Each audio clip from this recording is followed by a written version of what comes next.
como estaba diciendo César, promoción de cumplimiento es distinto a la asistencia para el cumplimiento. La promoción es la actividad del gobierno y los demás para asegurar que la comunidad regulada esté consciente y entiende un requisito. Mientras que la asistencia para el cumplimiento ayudan a la comunidad a cumplir. Esto puede ser clarificar cuál es el requisito. Esto es poner herramientas en pie para que ellos puedan implementarlas y llegar al cumplimiento. ¿Cómo efectuamos la asistencia de cumplimiento y la promoción? El caso principal, la manera típica es llevando casos ambientales. Y eso lo discutimos en un momento. Pero lo que hemos discutido previamente es la publicación y la importancia de publicar anualmente los resultados de cumplimiento, de mantener esa información pública y mantener al público informado de cuál es nuestra labor, cuál es nuestra misión y cómo es que la efectuamos. También efectuamos asistencia de cumplimiento con nuevas generaciones de cumplimiento. ¿Quién sabe lo que son nuevas generaciones de cumplimiento para la EPA? Pienso que lo escuché, lo quiero definir para nosotros es cumplimiento más allá de lo requerido. Yo puedo requerir cumplimiento con la ley, pero yo también puedo acordar hacer algunos trabajos que sean más allá de lo que la ley requiera. Por ejemplo, un sistema de auditoría. Yo no puedo requerir un sistema de auditoría, pero yo puedo sí acordar que un sistema de auditoría y un tercero de self-disclosure sea una manera de nueva generación de cumplimiento. ¿Por qué? Porque yo no lo puedo requerir, pero sí nos ayuda a propiciar el cumplimiento, ¿verdad? Los informes técnicos, la ley de aire limpia tiene muchos informes técnicos con el propósito solamente de interpretar información, interpretar estándares, interpretar métodos, comparar métodos, poner a la comunidad regulada en una posición de entender cuáles son los requisitos técnicos y cómo los pueden implementar. Y obviamente la iniciativa de cumplimiento y aplicación nacional, que las voy a discutir en detalle en particular.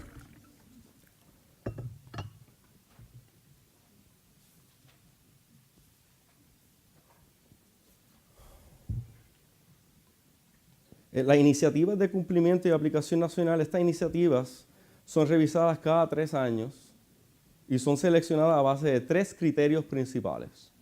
Así es que nosotros establecemos nuestras iniciativas de cumplimiento. Primero, el problema medioambiental tiene que ser de un alcance nacional. Para nosotros crear una estrategia específica para lidiar con un asunto, ese asunto tiene que ser de alcance nacional.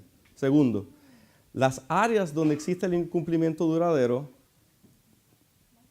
deben tener graves impactos ambientales o de salud pública. Si tienen graves impactos ambientales o de salud pública, van a ser un área de iniciativa para el gobierno federal. Tercero, áreas donde los esfuerzos de la aplicación pueden hacer una diferencia. ¿Verdad? Nosotros escogemos iniciativas donde tengamos nosotros un resultado que queremos tener en el mundo. En el cuerpo de aire, quiero discutir básicamente 2 iniciativas.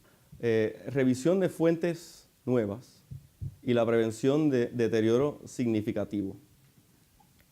Estas requieren que ciertas instalaciones industriales grandes instalen controles de contaminación atmosférica de estado del arte cuando construyan nuevas instalaciones o hagan significativas modificaciones a las instalaciones existentes. ¿Por qué? Porque las investigaciones de la EPA revelaron que muchas instalaciones no instalaron controles de contaminación después de hacer esas modificaciones y estaban causando que se emitan contaminantes que pueden impactar la calidad del aire y de salud pública. Eso es un resumen, una manera muy bonita de escribir por qué existe esta iniciativa. Porque investigamos, descubrimos un problema y ese problema tiene efecto ambiental y de salud pública. Otra iniciativa busca reducir el número de contaminantes peligrosos. ¿Qué son contaminantes peligrosos? Es NESHAPs, Hazardous Substance Air Pollutants, las fugas, los leaks y las llamaradas, los flares, y las emisiones excesivas de las refinerías, de las plantas químicas y de otras industrias emiten contaminantes peligrosos de aire, los HAPS, y tóxicos de aire que se conocen o sospechan causan cáncer.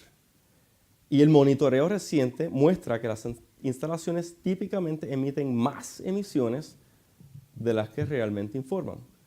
Esa fue la investigación y el resultado de la investigación de la EPA, y creó específicamente una iniciativa para lidiar con fugas y las llamaradas de gas.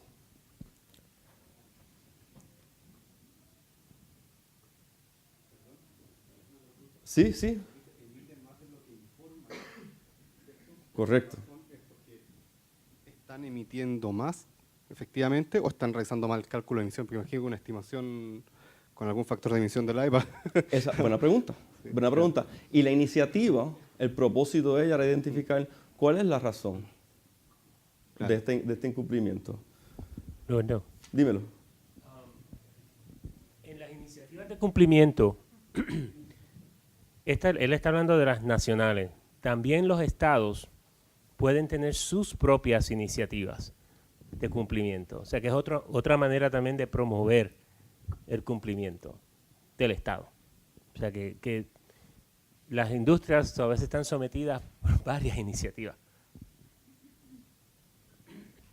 O sea, tienen una red de monitoreos que no es del facility, sino que propia o del Estado o del... Exacto, es independiente de la facilidad. Ya.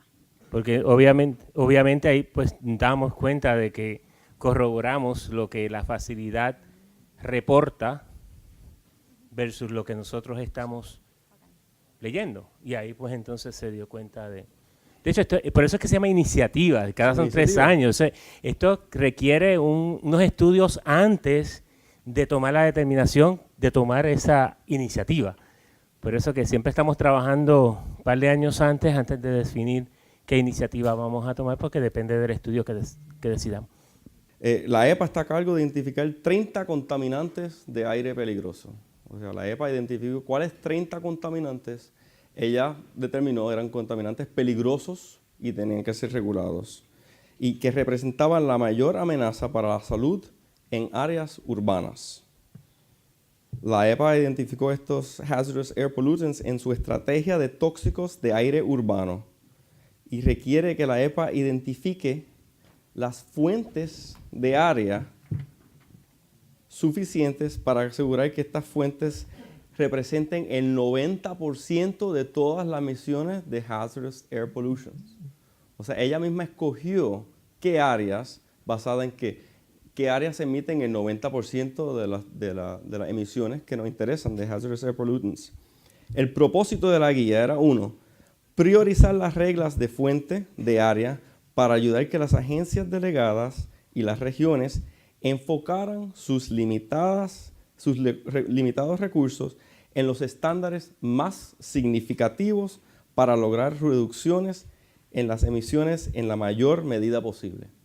Se hizo por diseño, ¿no? Se identificaron las áreas que constituían el 90% de las emisiones y se escogieron específicamente esas y 30 químicos en particular como parte de esta iniciativa, y se estableció una guía de cómo identificar estas áreas. Segundo, identificar los enfoques recomendados para garantizar el cumplimiento. Tercero, proporcionar a las agencias delegadas y regiones la flexibilidad necesaria para abordar cuestiones regionales. Entonces ellos publicaron una presentación, una directriz que está disponible en la página del sitio web, donde ellos justificaron cuál era la iniciativa, cuáles eran los mecanismos, cuáles eran las herramientas que ellos iban a usar específicamente para esta iniciativa. Yo, como abogado ambiental, me recae a mí llevar o no un caso al tribunal o al foro administrativo. Yo decido si llevarlo o no, muchas veces basado en las iniciativas de las agencias. Las iniciativas de las agencias son iniciativas que yo reconozco como abogado, que el jefe de mi jefe va a aprobar esa acción. por la iniciativa que es. A la agencia le interesa ver resultados en esta área en particular. Entonces nosotros como agencia tenemos mucha más seguridad y más confianza en esas actividades porque reconocemos que son una área de prioridad de la agencia ya creada. En un poquito volvemos a hablar de iniciativas. Aquí me place, ¿verdad?, ver que existen acuerdos interagenciales, donde la RENFA, por ejemplo, es un gran acuerdo interagencial, donde se estipulan quiénes son las instituciones involucradas, cuáles son los objetivos, cuáles son las disposiciones de información, para compartir información, de compartir recursos. Estrategias para fomento, una pregunta que pienso que lo vimos, ¿verdad? Cuando se desarrolla, la SMA desarrolla las estrategias y va identificando las áreas para enfoque, se hace a base de todas las agencias, el insumo de todas las agencias. Algo posiblemente que se tenga que desarrollar es la jurisdicción y la autoridad y cómo se divide entre todas esas 16 agencias con competencia, porque cada una de ellas sí tiene una autoridad de fiscalizar y pueden ellas hacer un poquito de la labor de fiscalización. No solamente debe recaer en la SMA o en la EPA, por ejemplo. Nosotros entramos en acuerdos de cooperación con los estados y con muchas agencias con ese propósito. Y cuando vamos a Centroamérica y a Sudamérica, eso es uno de los estos convenios y acuerdos interagenciales es uno de los puntos donde más nos enfocamos, porque es un punto suave, pero un punto básico de compartir información, compartir recursos y reconocer jurisdicción que compartimos con nuestras agencias hermanas. Cuando estábamos discutiendo el otro día, Iván y nosotros discutimos que la definición de la jurisdicción, de exactamente cuál es la jurisdicción de cada agencia, como mencionó, podría desarrollarse. Pregunto, ¿existe y se reconoce la jurisdicción compartida entre salud y SMA? En cierta medida, buscar como esa línea en la que tú planteas. Y obviamente muchas líneas se van a ir manteniendo grises, pero la práctica también nos va a ir permitiendo ir, en cierta medida, separando aguas, como se podría decir, en estas temáticas. Nosotros ya llevamos 4 convenios, Pau. Estamos prontamente a firmar un 5º con CONAF, y estamos así sucesivamente trabajando en esta temática, que es compleja, sí, pero se puede avanzar. Yo creo que, tú no sé si querés comentar más. Sí, y es situación similar en muchos otros países latinoamericanos. Están trabajando y lidiando con ese asunto de cómo dividirnos la jurisdicción cuando reconocemos que la compartimos y que le compete a cada uno un pedazo distinto de esa labor.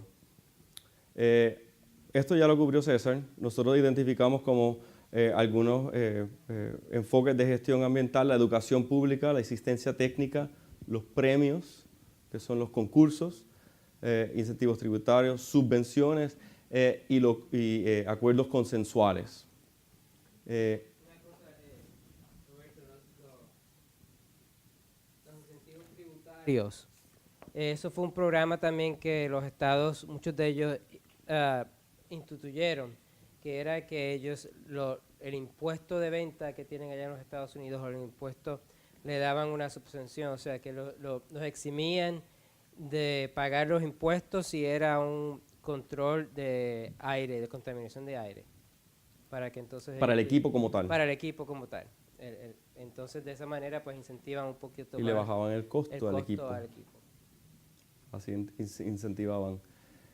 Los ejemplos de gestión ambiental que nosotros buscábamos, reglamentarios, eran los más básicos: el establecer estándares y emitir permisos. Esos son los enfoques más básicos reglamentarios. Aquí cada institución que está aquí tiene autoridad para permisos, para autorizaciones, para licenciamiento como tal.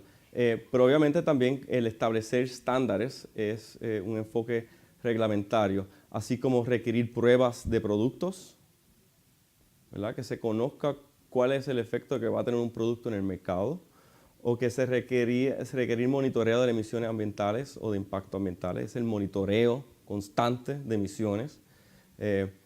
Requerir notificación de accidentes, como hemos notado. Eso es un concepto de información muy valorada, de que si el gobierno tiene o no tiene la información referente a los accidentes y cuán inmediatamente la recibe. Un ejemplo de cómo nosotros usamos esa notificación de accidentes, lo usamos de manera de extensión de los requisitos. Por ejemplo, cuando existe un accidente, en muchos casos se entiende que no va a iniciarse el procedimiento sancionatorio hasta que no se concluya la respuesta al incidente, porque queremos que la respuesta y la acción correctiva se efectúe de manera inmediata. Y como requisito requerimos que esa acción accidente, esa acción y esa respuesta sea inmediata, igual que la notificación, no la semana después, no 2 días después. Debe ser una reacción inmediata y al tomarla, la ley de RCRA, por ejemplo, que requeriría un permiso por esa actividad, no te va a requerir un permiso porque reconoce que esa actividad es de respuesta a un accidente. Y al mismo tiempo requerimos la notificación. Requerimos la limpieza de los derrames y la contaminación y prohibimos prácticas en general. Por ejemplo, se prohíben las descargas de aceite a los cuerpos receptores en la jurisprudencia norteamericana. Es una prohibición absoluta. Es política pública de los Estados Unidos que no van a haber descargas de aceites a los cuerpos receptores. Entonces, por cada descarga se puede imponer una sanción estricta. Yo no tengo que probar culpabilidad, no tengo que probar negligencia, no tengo que ni probar conocimiento del hecho. Simplemente tengo que probar que esa entidad es responsable de la descarga. Y cualquiera de ellas, puede ser el operador o el dueño, y podemos traer una sanción.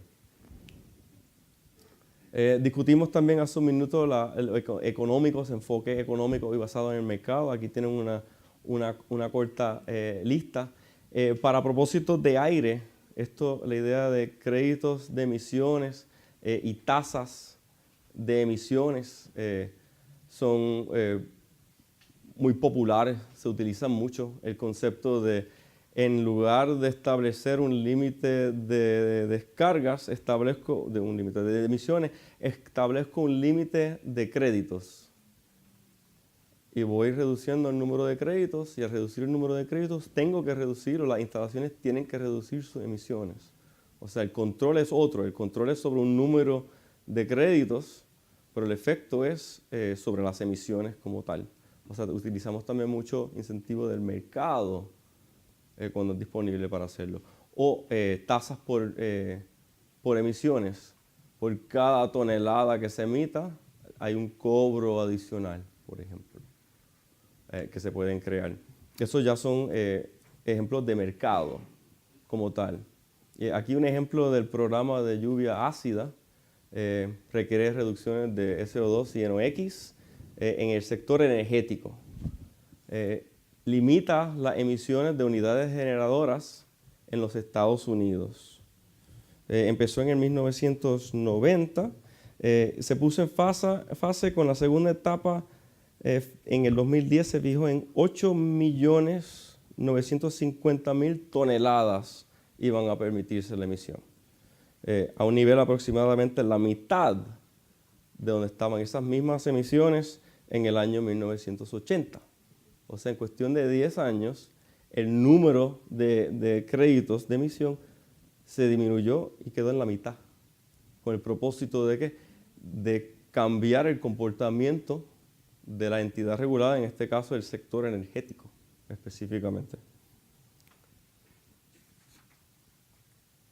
Como indica aquí, permite un intercambio de emisiones a base de unidades generadoras. Algunas unidades pueden reducir sus emisiones usando un bajo costo económico y otras son más viejas, requieren un más alto costo económico. Ese costo de los créditos de emisiones cambia dependiendo de cuánto le vale al tercero esa reducción en emisiones. El programa de lluvia ácida es muy similar, establece un comercio presupuestario, que es el NOx Budget Trading Program, un programa de intercambio. Se establece una comisión de transporte, son multirregionales, se administran de manera privada, ese intercambio como tal de emisiones. El punto que viene en clave en la próxima laminilla es que estos dos eran programas iniciativas. Y aquí se ve el efecto de esos programas o iniciativas. Este es el control de unidades de carbón, es el SO2 and NOx CAP, 1980 al 1990. Se identificaron al fin todas las instalaciones, coal-fired electric utilities, y los controles. Y se hicieron básicamente 3 determinaciones, ¿no? O está en cumplimiento, o no está en cumplimiento, o está en proceso de cumplimiento. Y eso es lo que se identifica aquí. Un punto verde significa la EPA o la agencia estatal llevó un caso, y mira aquí, esta es la región 4. Aquí. Llevó un caso y controló esa emisión directamente. Los amarillos es que está en proceso de controlar las emisiones. Y el rojo es donde no se han controlado las emisiones. Y esto es solamente el ejemplo de utilidades de carbón, el SOx NOx Emission Trading Program. Previo a este mapa debían estar todas rojas. Y la iniciativa logró cambiar casi todos los colores, de rojo, amarillo y verde, en base a los controles, nuestros numeritos, lo que contamos. ¿Hay control o no hay control sobre esa unidad? Estos eran los tóxicos de aire. Los tóxicos de aire eran los 30 sustancias peligrosas que identificamos en qué localizaciones salían el 90% de las emisiones de cada área. Entonces, esto representan muchas áreas donde el 90% de las emisiones se entendían que salían de puntos de fugas de gas o llamaradas. Aquí se puede ver el número. Facilidades evaluadas, facilidades o instalaciones con acciones de cumplimiento. De 431 y 79, en el 2017 teníamos todavía 435 y 73. Son números. O sea, no representan el beneficio ambiental y el cambio en condiciones ambientales, pero sí identifican cuánta actividad por iniciativa, por año, cuántos años duró una iniciativa y cuánto trabajo nosotros hacíamos en cada una. Además, las localizaciones de todos esos programas, donde podíamos nosotros identificar qué región está trabajando más sobre un asunto, ¿verdad? Esta es la región 4. Estas regiones acá menos tenían que lidiar con ese asunto.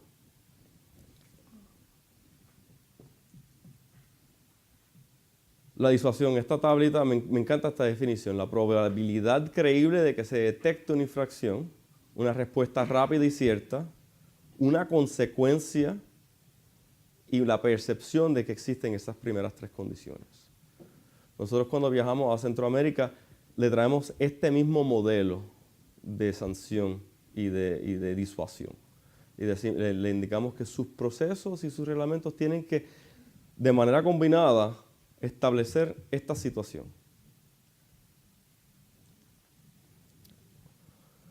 Ahora bien, la fiscalización como tal, y aquí es que me concentro yo, en los Estados Unidos básicamente tiene 3 orígenes de ley. El derecho legislativo, que el derecho escrito, establecido por el cuerpo legislativo, se codifican los estatutos mediante actos legislativos en las legislaturas estatales, códigos de ciudades, ese tipo de de derecho. También tenemos algo conocido como derecho judicial.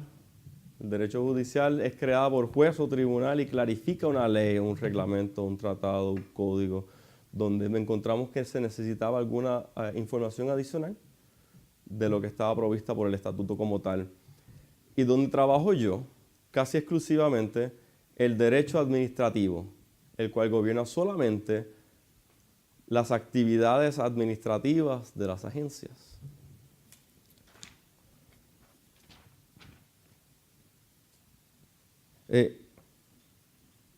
Les quiero dar algunos ejemplos. Ejemplo del derecho legislativo es la Constitución, un ejemplo. La ley de aire limpio, la ley de agua limpia, pero también la Constitución que establece que, por ejemplo, derecho a libre expresión sale de nuestra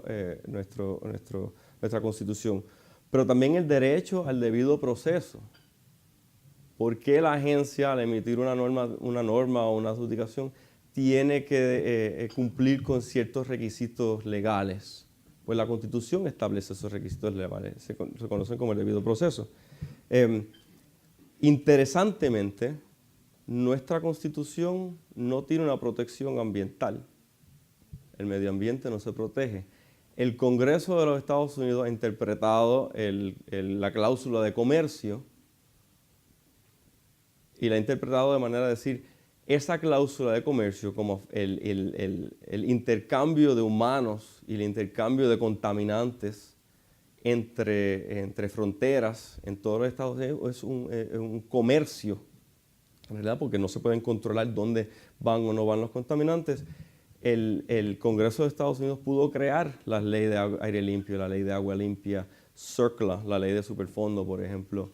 El derecho judicial, como les mencioné, es creado por jurisprudencia. Un ejemplo clásico para nosotros es el ruido, por ejemplo. El ruido, existe una causa de acción por contaminación de ruido creada por nuestra jurisprudencia judicial, porque no existía ese concepto legislativo ni en nuestra Constitución. Entonces los tribunales también pueden crear un sinnúmero de derechos, pueden crear un derecho. Y finalmente, nuestro enfoque de hoy, las leyes que gobiernan las actividades administrativas, incluyendo la reglamentación, como el establecimiento de normas, implementación, actividades de cumplimiento, formulación de agendas, priorización de estrategias y adjudicación, todas recaen en este sistema administrativo. Dependiendo de cuál es el resultado o cuál es el objetivo de la acción, nosotros podemos escoger un foro. Perdón, me pasé. El foro civil es el foro establecido por todas las leyes federales. Se establece al menos un foro civil. Establece que es una violación de esta ley incumplir con los reglamentos. Incumplir con los reglamentos puede resultar en una sanción de 25 a 75 mil dólares. Un ejemplo. Nosotros resolvemos casi la mayoría de nuestros casos civiles mediante acuerdo. La mayoría. Eso es intencional. Nosotros queremos resolver los casos mediante acuerdo porque nosotros tenemos control sobre esos acuerdos. Tenemos control sobre las controversias. Tenemos control sobre nuestra propia discreción, ¿verdad? De determinar si podemos o no acordar una resolución, si es justa o si es razonable. Como le estaba diciendo, un alto porcentaje, un 75-80% de nuestros casos civiles terminan en acuerdos. Los proyectos ambientales suplementarios son un ejemplo de aplicación civil. También se pueden ver aquí proyectos ambientales suplementarios. Son bien interesantes para nosotros, porque un proyecto ambiental suplementario no es una penalidad, pero es una actividad que tiene beneficio ambiental. Nos preguntan, bueno, ¿cuál es? Un proyecto ambiental suplementario tiene que cumplir con varios requisitos establecidos por la agencia, pero el efecto es reducir una sanción en proporción, típicamente, en una proporción, no 1 a 1, pero en una proporción a la sanción como tal. Por ejemplo, yo tengo una sanción de $100,000. Esa sanción, de ser sanción pura, va a ir al Tesoro Federal. En el sur, como les mencioné, muchos de los estados desconfían en el proceso federal, por ponerlo así. No quieren ver los estados, ni las instalaciones, ni los entes regulados. Prefieren no entregarle ese dinero al gobierno federal, pero reconocen que lo tienen que pagar como concepto de sanción. En lugar de entregarle ese dinero al gobierno federal, ellos pueden implementar un proyecto ambiental que tenga un nexo a la infracción imputada y que avance un beneficio ambiental que no sea uno de la agencia, que la agencia tenga responsabilidad de implementar. Y nosotros podemos lograr muchos beneficios ambientales usando estos proyectos ambientales suplementarios, que son educativos, casi todos, de investigación. Pero son para suplementar lo que haría la EPA por su cuenta, que sería establecer esos programas por su propia cuenta e investigarlos. ¿Qué tú piensas, César? No, que esos proyectos ambientales suplementales son para, como dice, se mitiga la penalidad.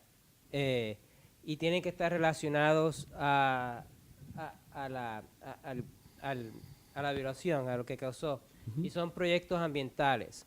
No son tampoco proyectos para que ellos entren en cumplimiento, sino que puede ser, por ejemplo, si hubo una descarga a un río, sea la restauración de ese río, porque no necesariamente por su acción, pero porque el río necesita ser restaurado. Entonces ellos ponen más dinero sobre eso. Un buen ejemplo, sí. Otro ejemplo sería una campaña educativa para evitar que otro incumpla de la misma manera, porque eso no tiene ningún beneficio para esa misma entidad regulada, pero tiene un beneficio ambiental para con todos los demás y su cumplimiento con la ley.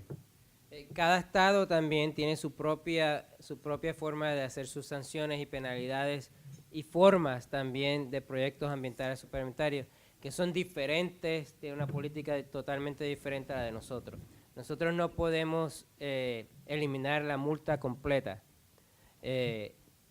pero sí mitigarla. Algunos estados pueden eliminar la multa completa por un proyecto ambiental.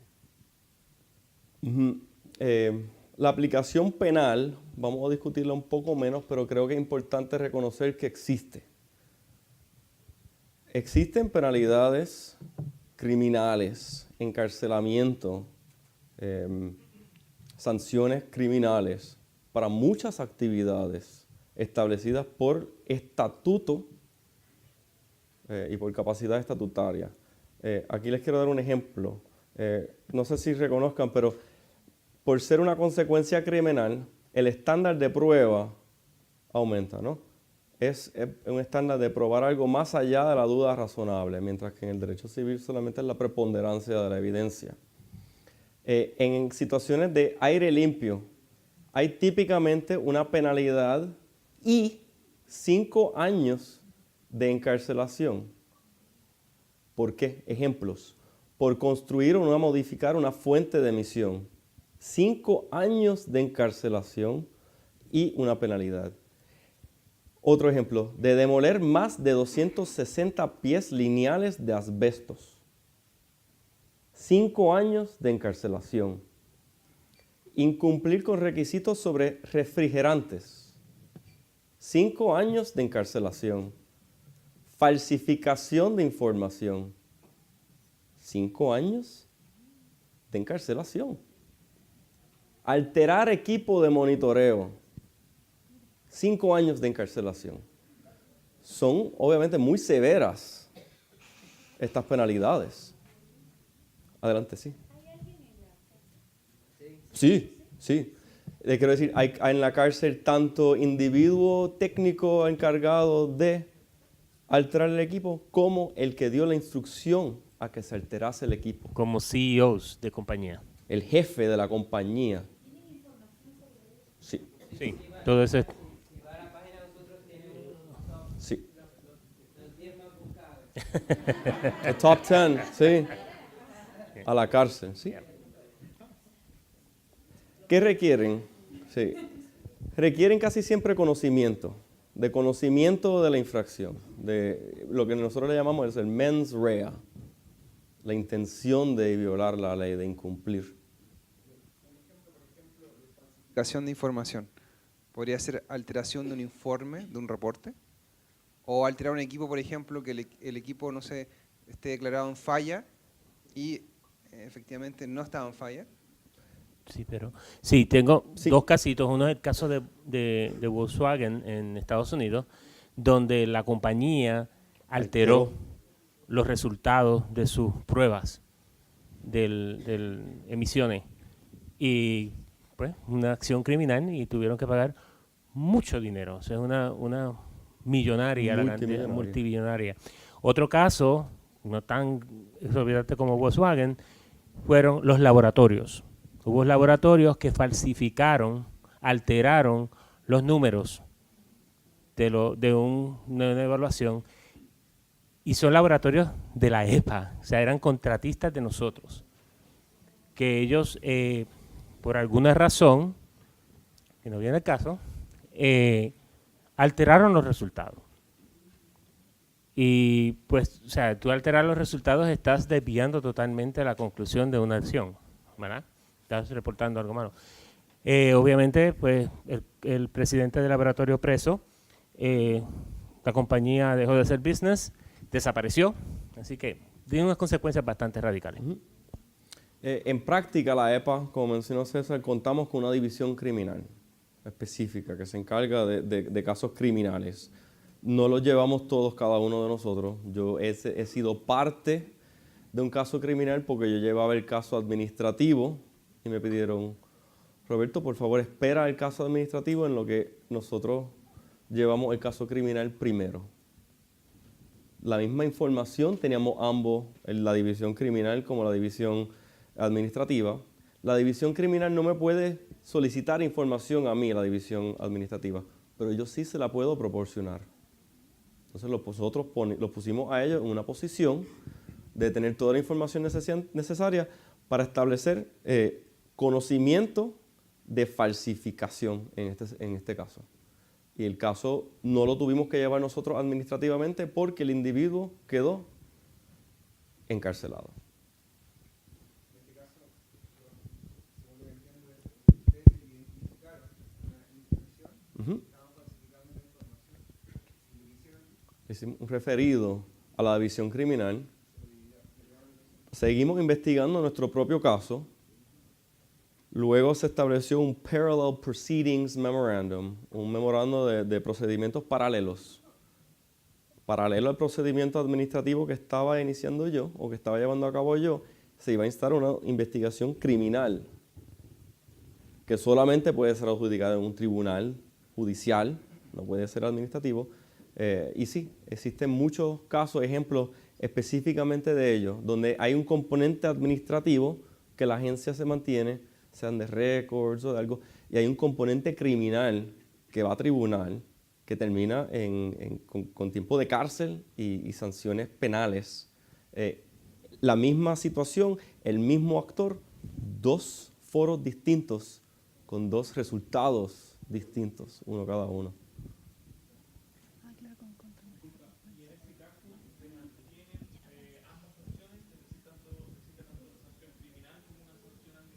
Sí. Sí, el Parallel Proceedings Memorandum, el memorando de procedimientos paralelos, tiene la intención, ¿verdad? Por diseño, evitar ese problema de res judicata. Decir, no, es el mismo hecho. ¿Y cómo lo hacemos? Bueno, decimos, el caso criminal procede contra el individuo, el caso administrativo procede contra la compañía. O viceversa. O lo otro también es que, por ejemplo, la regulación administrativa de nosotros no podemos hacer por alterar el equipo falsificación de información. Eso es un estatuto criminal. Entonces nosotros vamos a cargos civiles diferentes. La violación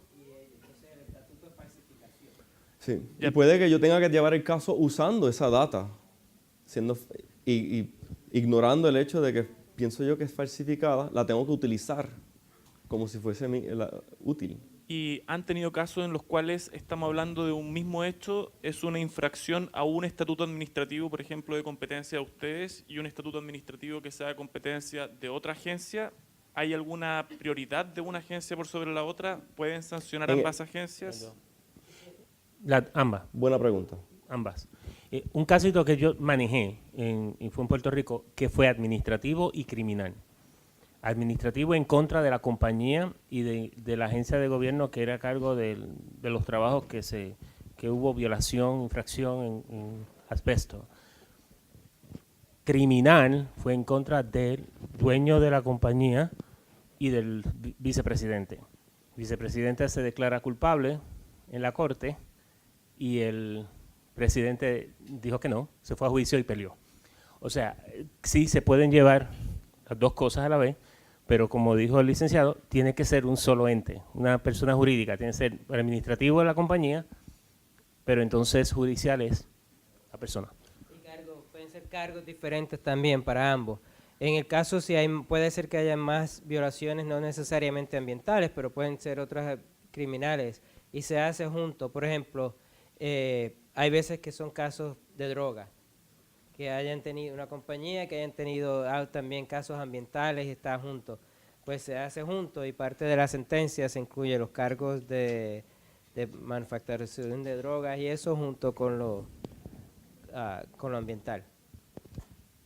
Pero sí, puede ser bajo el mismo estatuto o estatutos distintos. Ya, pero si son infracciones a dos estatutos administrativos distintos, pueden convivir las dos sanciones administrativas. No criminal y administrativo. Dos sanciones administrativas distintas, de dos agencias distintas. Depende de la situación. Si el comportamiento es el mismo, que se está, el caso busca corregir un comportamiento idéntico, puede que tengamos problemas de cuántas veces puedo traer el mismo caso. Pero por lo general, ambas agencias traen el mismo caso, nosotros nos unimos, traemos un caso y decimos, en primera instancia pensamos que es así, y si no, tiene que ser así. La solicitud de Departamento de Transportación, por ejemplo, que dice, desperdicios sólidos peligrosos tienen que estar manejados en cajas con un rótulo que diga desperdicio sólido peligroso. Obviamente las disposiciones de transporte requieren cajas y requieren rótulos y requieren información, pero no te dicen específicamente un rótulo que diga desperdicio sólido peligroso. Y sí, llevamos ambos y decimos, bueno, tiene que tener rótulo, y no solamente tiene que tener rótulo, tiene que tener un rótulo de desperdicios sólidos peligrosos. Incumplió esta entidad con ambos requisitos, el general del Departamento de Transportación y el específico de la transportación de desperdicios sólidos peligrosos. Y sí, traemos ambos casos simultáneamente. Yo quería consultar si, además de la agencia tomar estas acusaciones administrativas o criminales, si también en paralelo la ciudadanía puede manifestarse en un juicio contra la empresa también, ¿o no? La ciudadanía, sí, puede instar un recurso a acción ciudadanas, porque la labor, ¿verdad?, del gobierno de la EPA es velar por el cumplimiento de las leyes ambientales, proteger la salud humana y el medio ambiente. Esa misión.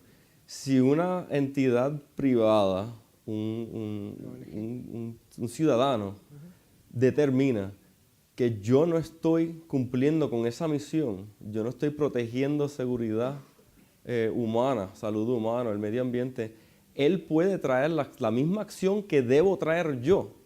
Él la puede iniciar. Hay requisitos.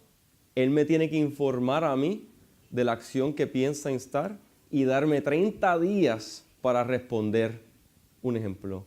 En muchos casos, una acción ciudadana se empieza en un estado con un programa delegado.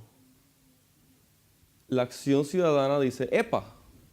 El estado de North Carolina está incumpliendo con su deber de implementar la ley de aguas limpias de una manera que me proteja la salud humana y el medio ambiente. La respuesta en ese caso del gobierno federal no es solamente estar en posición y responder a esta notificación de acción civil, sino también investigar, bueno, qué está haciendo el estado de North Carolina, en este ejemplo, para hacer cumplir la ley. Ellos han empezado un procedimiento. Si han empezado un procedimiento, no se supone que proceda la acción civil. Eso en RCRA, pero en agua eso no es un requisito. No se requiere que la acción tome o no tome una acción. Y si no alcanzan a dar respuesta en esos 30 días, ¿qué sucede? La acción procede del ciudadano. del ciudadano. Puede radicar la demanda, solicitar una audiencia e instar un caso en el tribunal para implementar el requisito de ley de aire limpio de que cada instalación que emita tenga un permiso, por ejemplo. Y la EPA decide, no, ellos no necesitan permiso porque no es una modificación. El ciudadano privado determina que sí, debe tener un permiso. Él trae esa acción, no la traigo yo.